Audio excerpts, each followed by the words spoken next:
आप सबको जय मसीह की प्रेज़ द लॉर्ड। मैं आशा करता हूँ कि प्रभु यीशु के नाम से आप सब कुशल से होंगे। आइए एक बार फिर परमेश्वर के पवित्र वचनों पर हम मनन करें।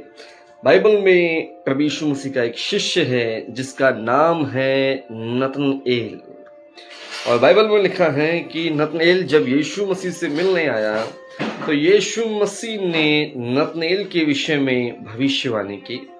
नतनएल के विषय में यीशु मसीह ने नतनएल को बताया कि नतनएल एक ऐसा मनुष्य है जो सचमुच इज़राइली है और उसके अंदर कुछ भी कपट नहीं है।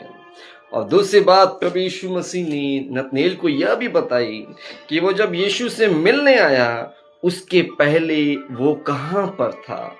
हम भीतर से कैसे हैं केवल और केवल परमेश्वर जानता है और हम जानते हैं कि हम भीतर से कैसे हैं।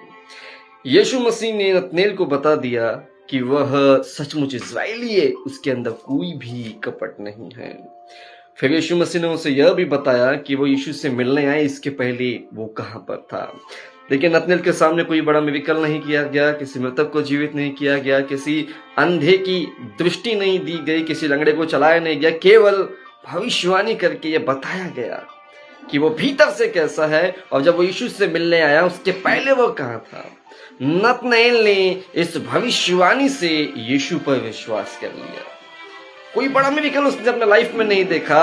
उसने ये माना कि जो यह बता सकता है कि मैं भीतर से कैसा हूं, वो मन की बातों को जानने वाला ही परमेश्वर का पुत्र है।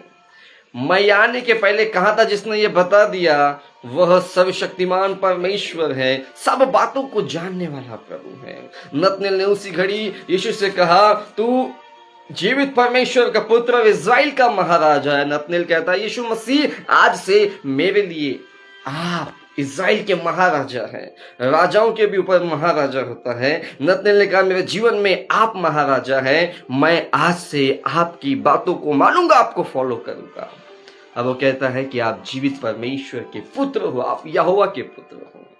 यीशु ने जब नतनएल के मुंह से बातें सुनी तो यीशु ने कहा, क्या मैंने तुझसे भविष्यवाणी कहकर जो बातें मैंने आपको बताई क्या तू इसलिए मुझ पर विश्वास करता है?